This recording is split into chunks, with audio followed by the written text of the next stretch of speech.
Welcome! If you're looking to disable noise suppression on a scheduled group video chat on Telegram using your PC with the latest update, you've come to the right place. Noise suppression helps reduce background noise during calls, but sometimes you might want to turn it off for a more natural sound experience. Here's how you can do it step by step. First, open your Telegram app on your PC. Make sure you're signed in and ready to go. Next, head over to the group where the scheduled video chat is set up. Open that group chat. Now, find the scheduled video chat within the group. It will be visible as an event or a scheduled topic. Click on the scheduled video chat to enter its details.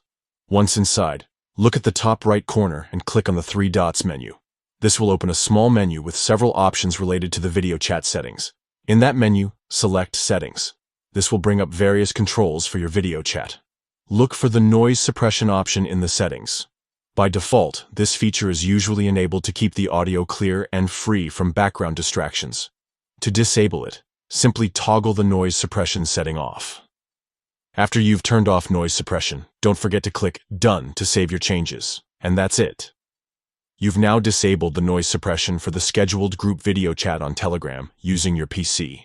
This will allow everyone's voices to come through without the app filtering out background sounds, which can be useful if you want a more natural and unfiltered conversation. Feel free to try it out the next time you're hosting or joining a scheduled group video chat. Thanks for watching.